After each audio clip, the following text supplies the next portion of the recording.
Hello and welcome to Relatable Code.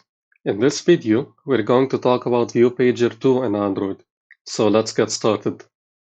As you can see, we have a very unusual looking ViewPager2, to say the least. Okay, we have three tabs right here, and we can switch between these tabs by clicking on the ViewPager icon and swiping to the left and right as well. And as you can see, the selected icon is highlighted in a red color. And after moving from the home fragment to the destinations fragment, the home fragment drawable will get updated as well. Okay, so the first thing we want to do is go to our app level build.gradle and paste these three dependencies. After doing that, you want to click on your sync now, which doesn't appear here for some reason. We'll just go to File and Sync Project with Gradle Files. Okay, don't worry, I will provide the full source code of this video in the description. Okay, so you can get those dependencies from the source code. After that, you're going to go to your activity_main.xml file, and inside this file, you're going to create your ViewPager2. So we're going to create it by opening a tag and writing ViewPager2. Give it a match parent by match parent size for now, and give it an ID of ViewPager. Okay, and after we do that, we're going to create the three fragments that we're going to use. Okay, we need a home fragment, a destinations fragment, and a tips fragment. So go into your main folder, go to new fragment, blank fragment. You've already seen this if you've watched this playlist, which I recommend you to do. Name it home fragment and click on finish. After that, you will delete what you don't need, most of the fragment, basically. Okay, after doing that, go ahead and create another fragment for which one do we have next? Destinations. So let's create a destinations fragment. Delete the clutter as well, like this. And after that, create a tips fragment, like this. Tips fragment, it's getting created.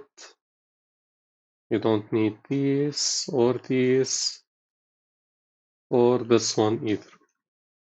Okay, so now we have three fragments. Let's go into our home fragment.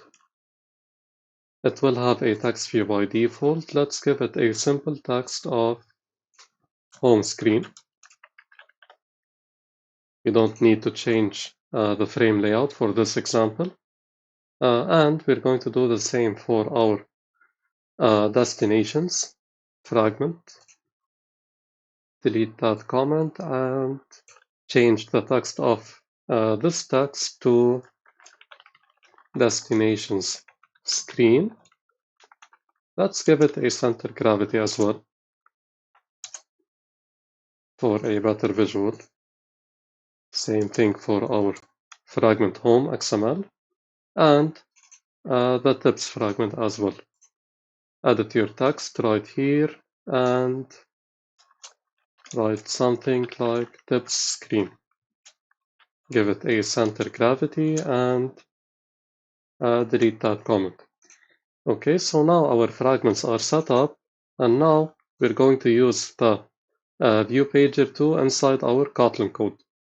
And now to configure our ViewPager2 inside our activity, we need an adapter, similar to the adapter of the recycler view, but a little simpler. Okay, so go to your base folders right there and click on new Kotlin class or file and name this ViewPagerAdapter. This ViewPagerAdapter will extend something called a FragmentStateAdapter, which will expect an activity as a parameter, which we will supply inside the ViewPagerAdapter like this activity extending fragment activity so that we can pass it to our FragmentStateAdapter. And in order to have this set up and working, we need to override a few methods. So implement members, and we have getItemCount and createFragment. Click on OK, and getItemCount will require you to supply the number of fragments that you want to work with. In our case, we have 3. One for the home fragment, the destinations fragment, and the tips fragment. So inside this block of code, just return 3. Okay, that's it for the getItemCount, and the create fragment is simple as well. Okay, so here you're going to check for the position inside your list of fragments, and you're going to populate the fragment according to that position. Okay, so we have 3 positions, 0, 1, and 2. So inside your create fragment, you can use return 1 position 0. You're going to create a home fragment, and when the position is 1, you're going to create the destinations fragment, and for position 2, you're going to create the tips fragment. So here we're going to create our destinations fragment, and for 2, we need our tips fragment. By default, let's leave that at home fragment. And tips fragment needs a constructor like that. Okay, so now we have our adapter set up, and all we need to do now is to configure this ViewPager2 with our adapter inside our main activity. So let's delete our view binding and nav controller. We don't need them for this video. This will be a video focused on ViewPager2. So inside set content view, just use r.layout.activityMain. Okay, and we just need to get a reference to our ViewPager2 and set the adapter accordingly. Okay, so here you can use val ViewPager equals to find view by ID ViewPager2 r.id.viewpager, and we can set the adapter with ViewPager.adapter equals to ViewPagerAdapter as a class, our class, and this activity. Okay, after you do that, go ahead and run your application. And there we have our application up and running. You can see the home screen as a first fragment, and for now, you can swipe to the right or to the left in this case to get the other fragments. Okay, so we have home screen, destination screen, and tip screen. Okay, that's the view pager with the default setup, and now we're going to add something called a tab layout. So now we're going to go into our activity_main.xml and add this tab layout. Okay, this will be not a table layout, a tab layout. It will have a match parent for its width and a wrap content for its height. And it will be, of course, positioned to the top of our parent. Okay, you can work with the split view and you can work with the design view if you want. I think you can search for tab layout right there and drag and drop it into the design directly if you want that. Okay, I got used to working with the split view, but it's really up to you. Okay, and with respect to the view pager, it will no longer have a match parent height. Let's actually modify that with a 0 dp, having the top of this view pager to the bottom of our tab layout, which doesn't have an ID yet. We will give it an ID of tabs. Okay, here, write tabs, and there you go. you have the top of your view pager to the bottom of your tab layout. Okay, and what's next is to stretch this view pager to the bottom of the screen. And after that, this looks good to go. You will get back to your main activity.kotlin file, and you're going to get a reference to your tab layout with file tab layout equals to find view by id tab layout r.id.tabs. It has an underline. I think this is something called or related to Android Studio. I think this will get solved when we run our application. And to be able to manipulate this tab layout, we need something called a tab layout mediator. Okay, this tab layout mediator will expect our tab layout and our view pager as well. It will have a body which will give us the current tab and the position of this tab. Okay, and after that you're going to call .attach so that this tab layout mediator can get configured. Okay, inside this tab layout mediator, we just want to change the text of our tabs. Okay, so here we can have tab.text equals to when position is 0 or 1 or 2. Else you can have an empty string. Okay, with respect to the text, our first screen will be our home screen. Our second screen will be our destination screen, and our third screen will be our tip screen. Okay, after you do that, go ahead and run your application again.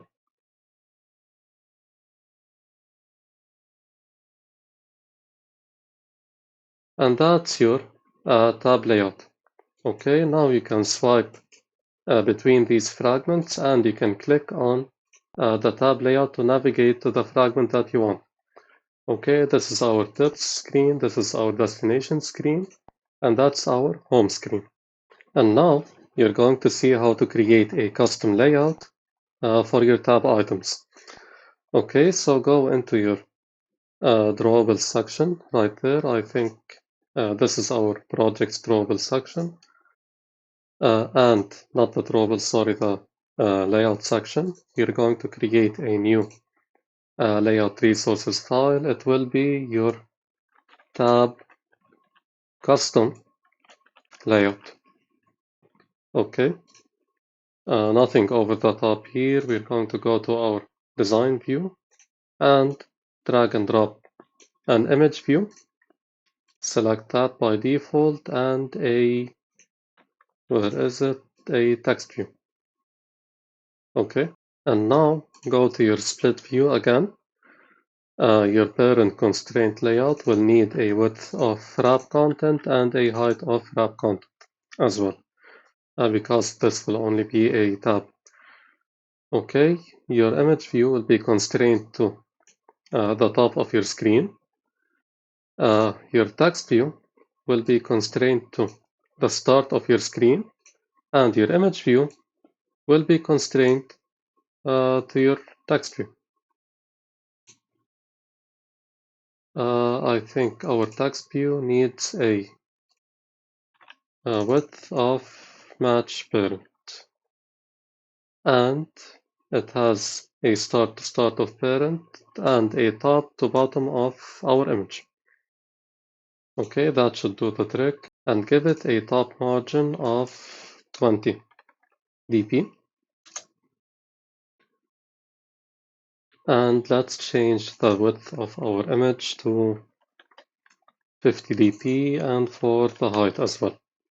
That's what we need for now, and we're going to create 3 drawables for our home, our destinations, and our tips as well. So inside our drawable folder, we will create a a new vector asset. The first one with our home. Let's call it IC_home. The second one, let's give it a drawable of a plane. I think that's the one that we used. And let's call it IC_destination. And a third one, let's give it a drawable of a light bulb and call it IC_tips. Okay, that's what we need for now. Let's try out our home icon and delete this source compat. It will look like this. Okay. Let's change the size of our text to be 20 sp. More of a title that way. Okay, change the margin. Let's change it to 8 instead of 20. I think that will look better. Okay, so that's our custom layout for now at least. And inside our main activity, we need to work with this custom layout inside the context of our TabLayout mediator.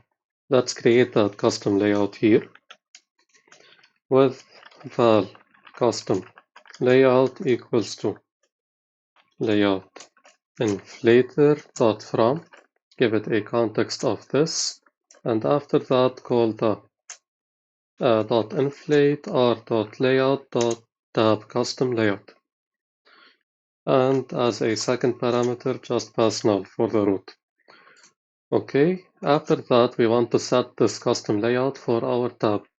So you can use tab.customView equals to custom layout, just like that.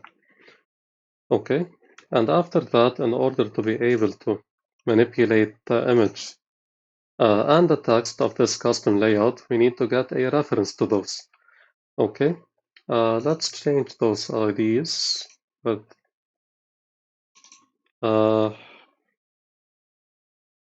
something like ViewPager or tab_image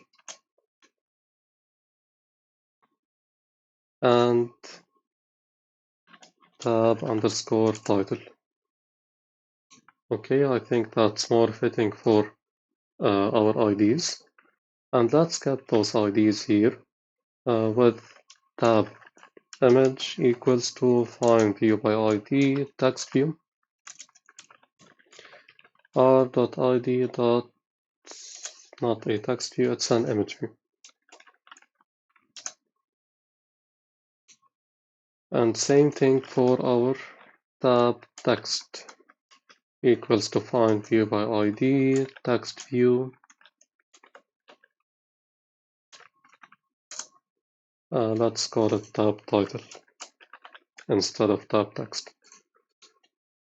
Okay, and let's create two functions, one for setting the correct image and one for setting the correct title. Okay, so here let's create a get tab image which returns an integer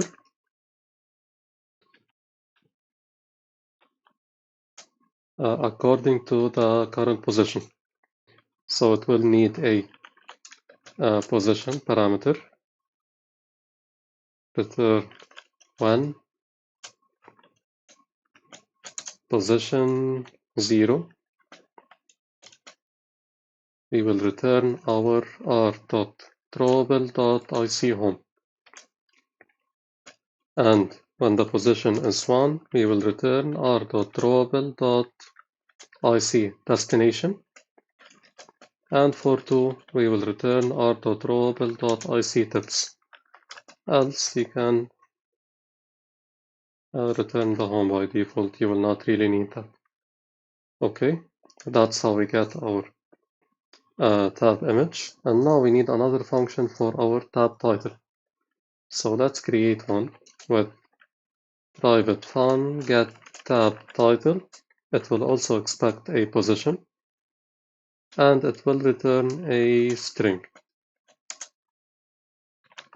It will return one position. Let's copy this. And for the first title, it will be home. Same thing for our default case. For the second title, it will be destinations. And for our third title, it will be tips. So how do we work with these functions? Inside your tab layout mediator, you will set the image of your tab image with tab image.setImage resource with get tab image and pass the position. Okay, you already have the position from here, so just pass that position to the function so that the function can know which drawable you need, okay, for which position you're currently at. And same thing for your tab title. Dot text equals to get tab title also add position. Okay, after you do that, go ahead and run your application again.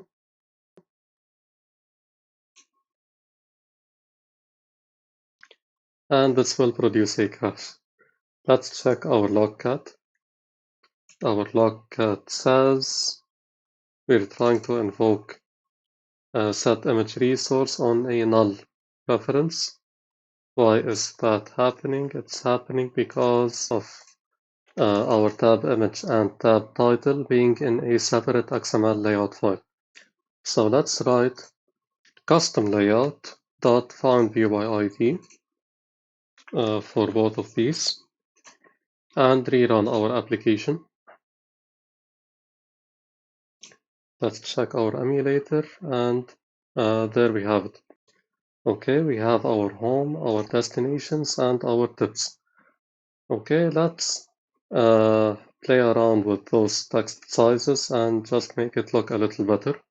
So go into your custom layout, and let's have this text be centered with a gravity center.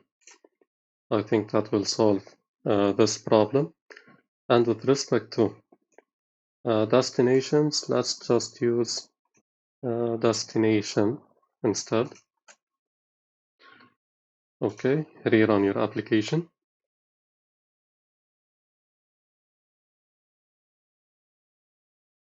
And there we have home, destination, and tips. Okay, that's how you set up a custom layout for your tab layout, basically. And if you feel that this indicator is too close to your title, you can solve that by going to your custom layout and creating a new component called a space. Okay, give it a match parent and a height of 8 dp. Have it constrained top to bottom of tab title. Okay, and you will see what this space will do shortly. So rerun your application.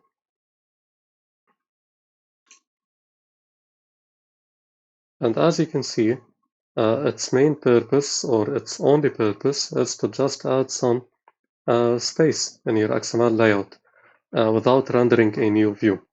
Okay, so it's optimized for that use case. And as you can see, it already looks pretty well. But now I'm going to show you how to change the selected icon of this tab, as well as the selected icon color and the title color. Okay, so let's create a color selector inside our resources folder. We're going to need a color resource directory, which we can find right there. And inside this color, we're going to name this tab_color. Okay, it will be having a root element of selector. And inside this selector, we will create two items. Okay, one for the selected color and one for the unselected color. So here we're going to use red for the selected color, and this will update based on state selected equals to true. Okay, in this example, we're going to use state selected and not state checked. Okay, in the previous video, we explored this selector with the bottom navigation. With the bottom navigation, we use state checked and not state selected. But in this case, we're working with a view pager. Okay, so we need the state selected attribute. For the second value, it will be state selected false and having a black color by default if it's not selected. So inside your tab custom layout, you can add a tint for your image and for your text view as well. So for your image, add a tint and have it as tab color. Okay, and for the text view, it will not be a tint, it will be a text color attribute, and it will be color tab color. Okay, what's wrong here? Must use app tint instead of Android tint. Okay, just fix it, and as you can see, it automatically fixed that error, and now we're using app tint instead, and it disappeared. Okay, so rerun your application, and it reappeared. So now, by default, the selected item has a red color drawable and a red color text. If I select another item, it will be highlighted in red, and the unselected item will be having a black color again. Okay, and that's how you manipulate the selected color of your tab items. And with respect to the selected drawable, you can create a new drawable right here with new vector asset. Let's have this our unselected home icon. Let's use any icon from here. We can use this one if you want. And let's have this named as IC home unselected. Click on next and click on finish. So this will be our IC home selected. Refactor that name. And now we're going to create a new drawable for our IC home. Okay, so create a new drawable resource file and name it something like IC home dynamic if you want. Click on the OK button, and now we're going to need two items as well. One item having a drawable of IC home selected for your state selected equals to true,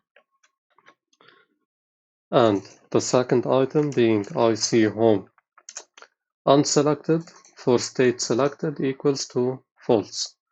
Okay, that's how we create a dynamic home icon. And inside your main activity, for the first drawable, instead of using IC home selected, you can use IC home dynamic. And after that, run your application.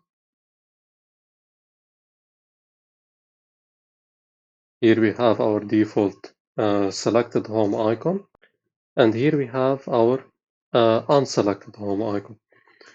Okay, and there's really a lot you can do with view pagers. If you don't like, for example, the color of this indicator, you can go into your activity underscore main inside your tab layout. You can choose indicator color, for example, and set it to red for your tab indicator color. Rerun your application.